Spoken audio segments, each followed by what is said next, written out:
What's going on, y'all? Welcome back to my YouTube channel. I'm so excited that you're here. I know it's been a minute. Give me some grace on it. If you've been connected with me on IG, you know that I've been extremely busy. Not only am I traveling a lot because the wedding is getting closer, but honestly, God's been blessing the business an extreme amount lately. So I've just been fully dived into that. And so I appreciate you so much for loving me and supporting me during that time. Now, in today's podcast, I want to talk to you a little bit about my relationship, so let's dive into it. Now on IG or sometimes on TikTok and sometimes on YouTube, I'll get people asking me, hey Caleb, how did you bag the most amazing woman ever? And honestly, the answer is by the grace of God, because ain't no way that I was gonna do that by myself. But there are a couple things that her and I have learned in our premarital counseling that, one, I really love, that I think has been extremely helpful.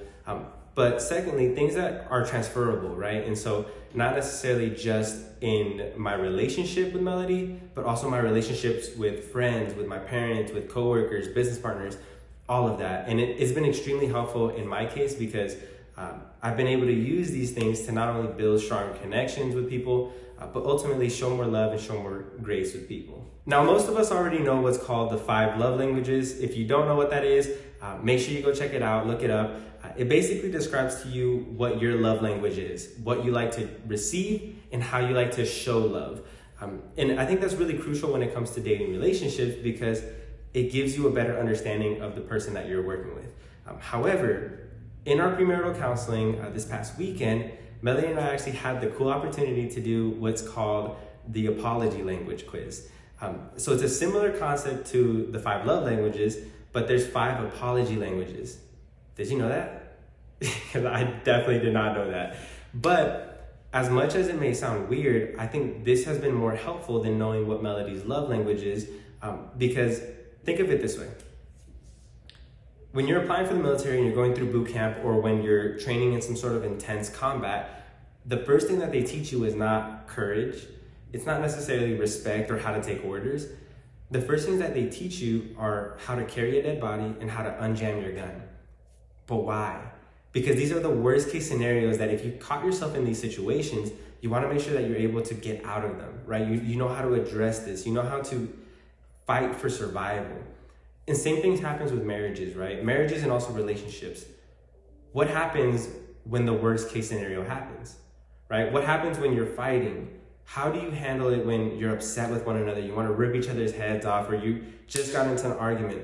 How do you combat that, and how do you apologize? Where is there restoration, right? How does one person forgive another, right? And you might say, well, that's my dude right there, right? Like, or that's my girl. We always forgive each other. But my proposal to you is, do you actually forgive one another? Or do you just brush it to the side and build up a grudge? That's been the one thing that we've been learning the most about when it comes to each other. And I highly recommend, I'm gonna link that quiz down below because it's super helpful. Now, we all know the greatest apology or the greatest act of forgiveness was Jesus Christ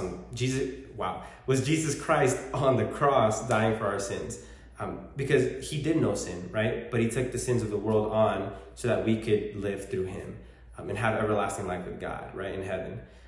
But in a very practical term here on earth, one of the deepest ways that you can show your love for somebody is forgiving them. Now, when it comes to an apology, there's certain ways that you have to apologize to one person that way they can receive that apology and accept it and forgive you versus somebody else, right? And so that's one of the things that when Melody and I, argue or we fight about certain things, it never feels like a fight. And you know when it feels like a fight, right? You know you guys are ripping at each other, taking low blows. But with Melody and I, it's typically not like that, right? It's always very cordial, right? Even though she may be upset at me, even though I may be upset at her, there's certain rules that we abide by. And when we always come together, we always apologize with each other's apology language. And this is so important because the same way that you would get to know your spouse's, favorite color, their favorite, restaurant, where they want to go on vacations, how they want to spend their Sunday afternoons.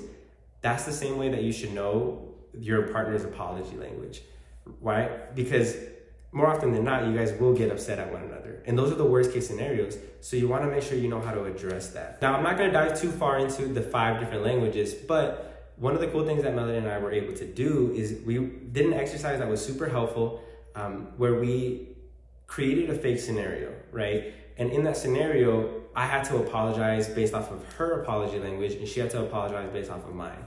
Now, this is such a good, not only activity to do with your partner, but it's super helpful in the way that you get to pick your partner's brain, right? Because there's certain ways that Melody might apologize to me, and in her head, she thinks that she did it completely fine, right? That we're good, it's all done. And me, I turn around and I'm still mad, right? Like I'm like, I can't believe she said that, right? And vice versa. And that happens so often that we don't even catch ourselves at that point. And so what I recommend, and what the things that we've been learning, is get to know your partner's apology language. And you gotta treat it and make it important to you. You gotta make it a priority, because the same way that you don't leave your house without your phone, without your wallet, without your keys, chapstick, whatever, right? Is the same way that you shouldn't leave your house, or you shouldn't leave your partner, you shouldn't address your partner or go out on a date without that apology in your pocket. Because it happens, right? You have to use it, but you have to know how to use it. So that's my biggest recommendation that we've learned. And the other thing is about fighting, right? So we learn how to fight, because fighting is a natural thing when it comes to relationships. It's just learning how to fight.